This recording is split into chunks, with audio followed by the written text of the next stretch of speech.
A simple vista una foto puede parecer solo una imagen congelada en el tiempo, pero a veces detrás de una sonrisa, un paisaje o una escena cotidiana se esconden historias tan inquietantes que te harán ver esas imágenes de una forma completamente distinta. En este video te mostraré algunas de las fotos más perturbadoras jamás tomadas y te contaré la oscura verdad que se oculta tras cada una de ellas. Prepárate porque una vez que conozcas estas historias no volverás a ver esas imágenes con los mismos ojos.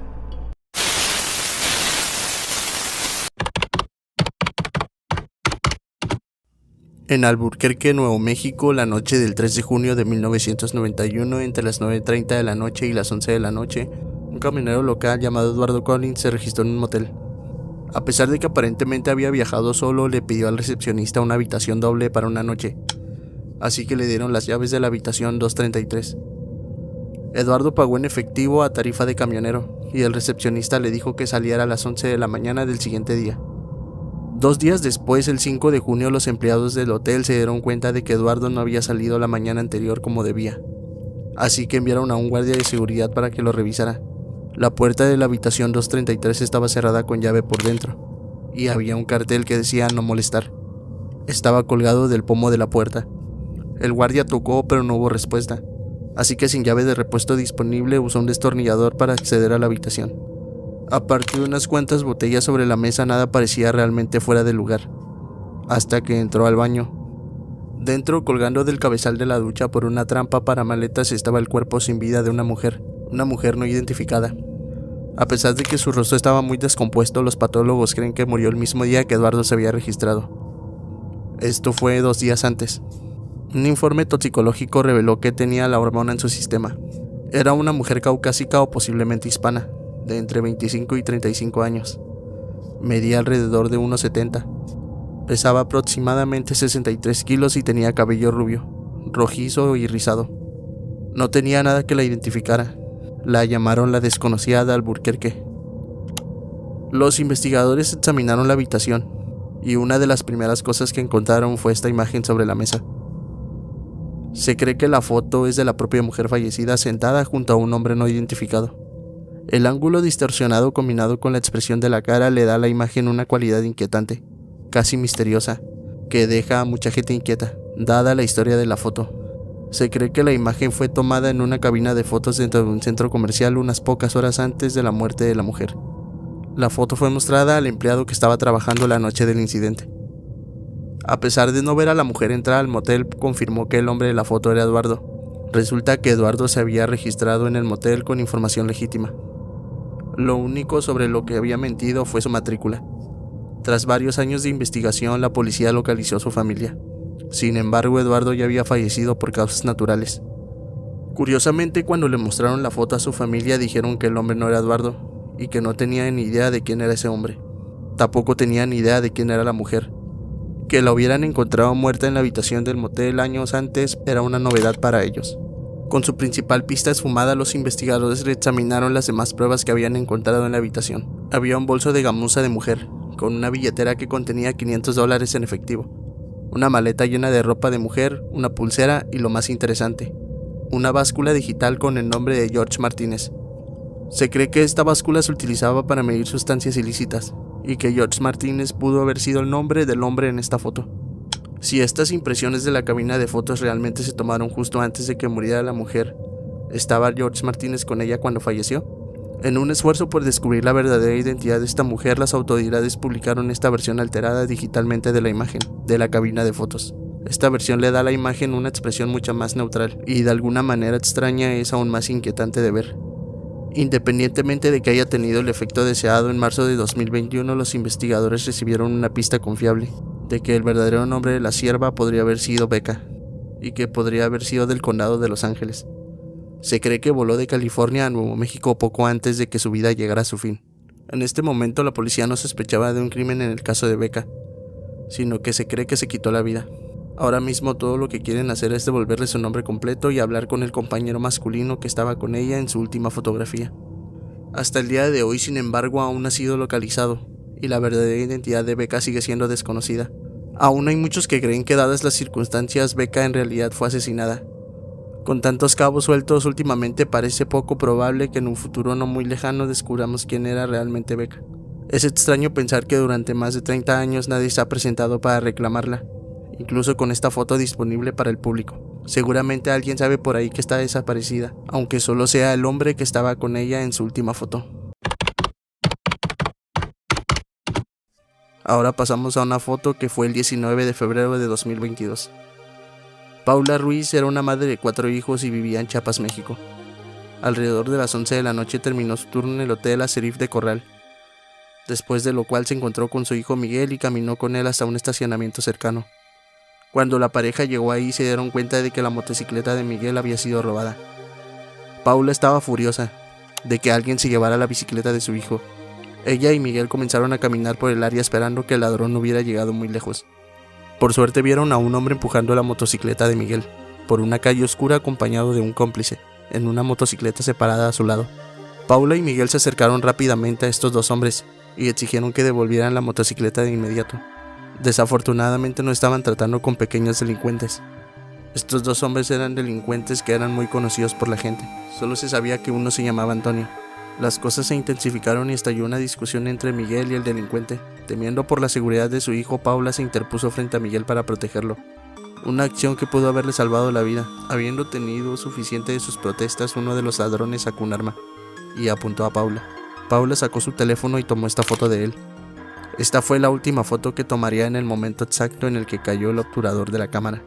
El delincuente abrió fuego alcanzando a Paula justo por encima del corazón. En ese momento Miguel se olvidó de su moto e inmediatamente intentó detener la hemorragia de su madre. Llamó a una ambulancia que tardó en llegar, pero Paula finalmente llegó al hospital. Lamentablemente falleció a la mañana siguiente. En cuanto a los ladrones, ambos huyeron del lugar tras asesinar a Paula, dejando atrás la moto de Miguel. Le habían quitado la vida a una madre de 41 años sin motivo. Afortunadamente ambos fueron detenidos 3 días después. Otros 2 sospechosos vinculados al incidente también fueron arrestados ese mismo día. Sin embargo, con esta foto como prueba, creo que es seguro decir que el ladrón no se saldrá con la suya. En 2008, una mujer de 37 años, conocida como Liu, desapareció en Taiwán, junto con su hija de 4 años. Ambas fueron vistas por última vez en el edificio financiero Yuan Lim, donde fueron captadas por las cámaras de seguridad entrando en un ascensor. Después de que se captaran estas imágenes, ni Liu ni su hija fueron vistas, ni se supo nada de ellas hasta el día de hoy. Se desconoce qué le sucedió. Según el administrador del edificio, Liu actuaba de una manera muy extraña cuando entró en el edificio esa noche. Cuando el administrador le preguntó qué estaba haciendo, Liu le dijo que estaba buscando a una amiga, momento en el que rápidamente entró en el ascensor antes de que él pudiera hacerle más preguntas. Liu y su hija se quitaron los zapatos y las chaquetas rojas, y los dejaron en el suelo tan pronto como se abrieron las puertas en el piso 11. Liu recogió a su hija y corrió por el pasillo afuera del campo de visión de la cámara. El administrador vio todo esto desarrollarse en el monitor de la planta baja y rápidamente llamó a las autoridades, temiendo que Liu estuviera a punto de saltar del techo con su hija. Quitarse los zapatos es una práctica relativamente común para los saltadores que planean terminar con sus vidas.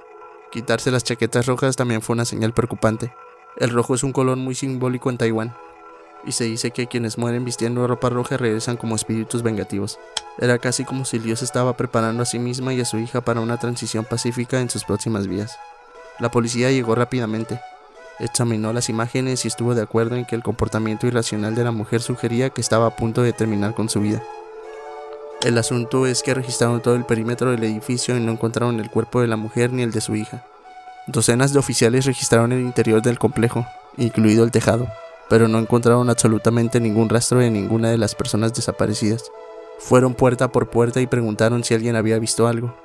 Incluso revisaron los tanques de agua y las tuberías del edificio, pero nada.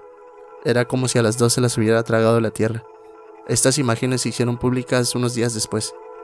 El exmarido de Liu se presentó y le dijo a las autoridades que Liu había estado criando solo a su hija, así que los investigadores tenían mucho más con qué trabajar. Encontraron la motocicleta de la señorita Liu unos días después, estacionada a poca distancia del edificio financiero. Esto era aproximadamente la última pieza significativa de evidencia que encontraron. Después de 10 años sin novedades, la búsqueda de Liu y su hija desaparecida fue suspendida. Desde entonces no se supo nada más de la madre y de la hija. Esto sugiere que pase lo que pase, ninguna de las dos está viva. Pero ¿qué piensas? ¿Por qué Liu actuó de manera tan extraña esa noche y por qué no han sido encontradas? ¿Cómo escaparon del edificio sin ser detectadas? ¿A dónde fueron después y qué fue de ellas? Andrew Macaulay era conocido por su espíritu aventurero y competitivo. El joven australiano era un ávido montañero, que disfrutaba superando sus límites mentales y físicos, y poniendo a prueba sus habilidades. Escaló algunos de los picos más altos de Australia, Nueva Zelanda, Pakistán y la Patagonia, tomando rutas exploratorias arriesgadas. Hizo un viaje en kayak sin escalas, a través del estrecho de Bass, e incluso remó 800 kilómetros dentro del Círculo Polar Antártico. Por todas sus audaces aventuras, Andrew fue nombrado el aventurero de la Sociedad Geográfica Australiana del año 2005. En ese momento, Andrew había conquistado con eficacia todas las rutas de kayak más difíciles de Oceanía, todas, excepto una. En 2006, Andrew se propuso un nuevo desafío: cruzar el mar de Tasmania en un kayak completamente solo y sin ayuda. En su mente, ese era el viaje definitivo, algo que sí o sí tenía que conquistar. Sabía lo difícil que sería el viaje de 994 millas. Necesitaría pasar aproximadamente un mes en el mar, sobrevivir con poca comida y sueño, y enfrentar los elementos más extremos. Pero Andrew no era de los que rehuían de los problemas. Después de meses de planificación, Andrew partió en diciembre de 2006, pero su primer intento de cruzar el mar de Tasmania terminó después de una sola noche. Tenía problemas para mantener el calor en la cabina de su kayak, y rápidamente se dio cuenta de que la vida en el océano iba a ser mucho más difícil de lo que él había pensado. El 11 de enero de 2007 partió en su segundo intento, esta vez completamente preparado para lidiar con las intensas temperaturas y condiciones que enfrentaría, o al menos eso creía. Todos los predecesores aventureros antes que Andrew que habían intentado cruzar el mar de Tasmania lo habían hecho en elaborados kayaks, estos hechos a medida, diseñados para soportar tormentas y clima gélido. Pero como se mencionó, Andrew quería hacer el viaje en un kayak estándar, solo una persona, su vehículo sencillo y el océano. Todo lo que tenía para defenderse de los elementos hostiles era una cápsula de fibra de vidrio casera y extraíble, que se encontraba sobre su cabina. Esta cápsula estaba equipada con un ventilador de solo aire y capacidad de escritura automática, lo que significa que si la tapa de su kayak se doblaba a mitad de la noche, lo cual casi seguramente iba a ocurrir en condiciones de tormenta, se volvería a colocar en posición vertical. Durante los primeros 2/3 de su viaje esto no fue un gran problema. Andrew se comunicaba por radio regularmente, y regularmente también se comunicaba con su esposa e hijo en Australia, y les decía que estaba muy bien, que las condiciones climáticas eran buenas y que tenía suficientes provisiones para hacer el viaje. Pero a medida que Andrew se acercaba a Nueva Zelanda, las condiciones fuera de su kayak se volvieron mucho más difíciles de manejar. Olas de 30 pies comenzaron a golpear su embarcación, día y noche, y el 9 de febrero Andrew hizo una llamada de socorro en la que dijo: ¿Me copian? Esto es Kayak 1. Tengo una situación de emergencia. Estoy en un kayak a unos 30 kilómetros de Milford Sound. Necesito un rescate. Mi kayak se hundió y cayó al mar. Me hundiré el 12 de febrero. Un mes después de emprender su viaje, el kayak parcialmente cayó inundado. El kayak parcialmente inundado de Andrew fue encontrado flotando a unas 30 millas náuticas de su destino final, pero tanto Andrew como su cúpula amarilla protectora habían desaparecido. La pieza le había fallado por la forma en que se había instalado. Esto significaba que cada vez que el kayak de Andrew volcaba, no volvía a la posición vertical por sí solo. Andrew tenía que salir del kayak a rastras y realizar un autorrescate volteando manualmente su embarcación. Se teoriza que la pieza se desprendió tras ser golpeado por una ola particularmente fuerte. Sin protección y posibilidad de volver el kayak automáticamente, era solo cuestión de tiempo antes de que el mar de Tasmania se llevara a Andrew. Se encontró una memoria USB dentro de la cámara de Andrew, que aún estaba dentro del kayak. Andrew había tomado varias fotos que documentaban todo su viaje. Las fotos cerca del final de esta cubierta arrojan luz sobre la grave situación de Andrew. Esta fue la última foto que tomó. Hasta el día de hoy los restos de Andrew nunca se han encontrado. Esta es la última foto tomada de Nicholas Maboli, un apneísta de Brooklyn que murió mientras intentaba establecer un récord mundial estadounidense en el Blue Hole Vertical, el 15 de noviembre de 2013. Nicholas adentró en las aguas del Blue Hole Dead End, un pozo de piedra caliza de 200 metros de profundidad. En un pozo de las Bahamas intentó alcanzar una profundidad de 96 metros con una sola respiración, sin la ayuda de ningún equipo de propulsión ni oxígeno suplementario. A los 68 metros se detuvo y comenzó a nadar de regreso a la superficie, pero aparentemente cambió de opinión y continuó hacia abajo. Todos asumieron que solo había experimentado un momento de pánico y que ahora había calmado sus nervios, pero pronto se hizo evidente que algo andaba muy mal con Nicholas. Llegó a una profundidad de 80 metros antes de nadar rápidamente de regreso a la superficie. Cuando emergió el fotógrafo capturó esta imagen de Nicolás, la última que se le tomó mientras aún estaba vivo, y a juzgar por su expresión facial está claro que se dio cuenta de la gravedad de su situación, y probablemente incluso supo que su propia muerte era inminente. Después de pasar 3 minutos y 38 segundos bajo el agua sin oxígeno, Nicolás ahora sufría edema pulmonar. En ese momento literalmente se estaba ahogando por dentro. A pesar de no poder respirar, Nicolás hizo la señal de OK con los dedos, algo que se debe hacer para que el intento de inmersión le sea reconocido oficialmente. Pero por la forma en que Nicolás estaba actuando era evidente que estaba lejos de estar bien. Tenía problemas para comunicarse con los buzos de seguridad que estaban a su alrededor, y sus ojos permanecieron abiertos y aterrorizados. Pronto la sangre comenzó a brotar de su boca. Perdió el conocimiento momentos después de que se tomara esta foto. Y a pesar de los mejores esfuerzos de los médicos, Nicolás falleció ese mismo momento. Se convirtió en el primer atleta en morir en una competencia internacional de buceo libre. Esto fue todo por mi parte, espero que el video te haya gustado y si es así déjame un like o una suscripción, me ayudarías mucho. Mi nombre es Liam y nos vemos en el siguiente.